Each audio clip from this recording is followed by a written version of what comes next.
नमस्कार बच्चों, एक बात बताइए, आप विद्यालय क्यों जाते हैं? पढ़ने के लिए। विद्यालय में आपको कौन पढ़ाता है? अध्यापक। तो बच्चों, ये बताओ कि अध्यापक को और क्या क्या कहते हैं या और किस किस नाम से जानते हैं? शिक्षक, गुरु। तो बच्चों, आज हम अपनी पाठ्यपुस्तक से अध्याय 12 गुरु और चेला कविता का अध्ययन करेंगे। बच्चों, प्रस्तुत कविता में एक ऐसी अंधेर नगरी की कहानी है जहाँ सभी वस्तुएं एक जैसी कीमत पर बिकती हैं। कीमत यानी एक ही मूल्य, एक ही दाम पर बिकती हैं। ऐसी नगरी में गुरु और चेला एक मुसीबत में फंस जाते हैं, पर अंत में एक अनोखी स्थिति बनती है और वे बच जाते हैं। बच्चों, इस कविता की भाषा पर ध्यान दें तो हम शब्दों और मुहावरों के प्रयोग में छिपी हंसी को पहचान सकते हैं। बच्चों, ये हास्य कविता कवि सोहनलाल द्विवेदी द्वारा रचित है। तो चलिए शुरू करते हैं। गुरु एक थे और था एक चेला। चेला यानी शिष्य, छात्र।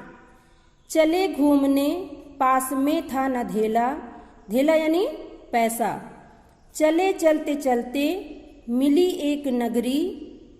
चमाचम थी सड़कें, चमाचम थी डगरी। डगरी यानी रास्ता। मिली एक ग्वालिन, धरे शीश गगरी। धरे यानी रखे हुए, शीश यानी सिर, मस्तक, गगरी यानी मटकी, मिट्टी का बर्तन। गुरु ने कहा, तेज ग्वालिन न भगरी। भगरी यानी तेज तेज चलना।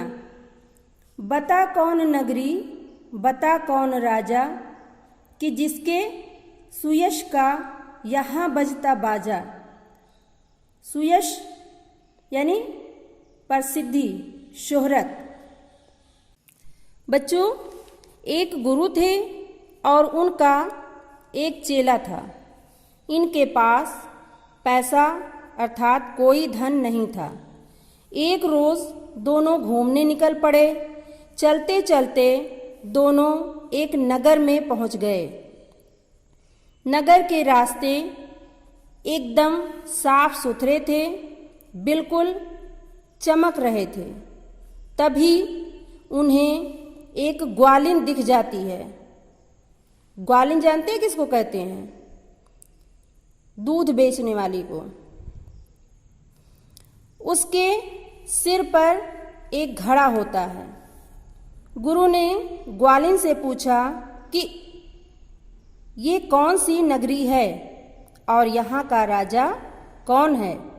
आखिर किसका यहाँ पर बोलबाला है? कहा बढ़ के ग्वालिन ने, महाराज पंडित, पधारे भले हो यहाँ आज पंडित। पधारे यानी आए हो। ये अंधेर नगरी है, अनबूझ राजा। अनबूझ यानी नासमझ, मूर्ख। टके शेर भाजी, टके शेर खाजा। बच्चों, टका जानते हैं? टका किसे कहते हैं? टका पुराने जमाने का सिक्का था जिसे हम रुपया कहते हैं। भाजी, भाजी यानी सब्जी। गुरु ने कहा, जान देना नहीं है, मुसीबत मुझे मोल लेना नहीं है। न जाने कि अंधेर हो कौन क्षण में। क्षण यानी क्षण, समय, किसी भी वक्त। यहाँ ठीक रहना समझता न मन में। गुरु ने कहा किंतु चेला न माना। गुरु को विवश हो पड़ा लौट जाना। विवश यानी मजबूर, बेबस होकर।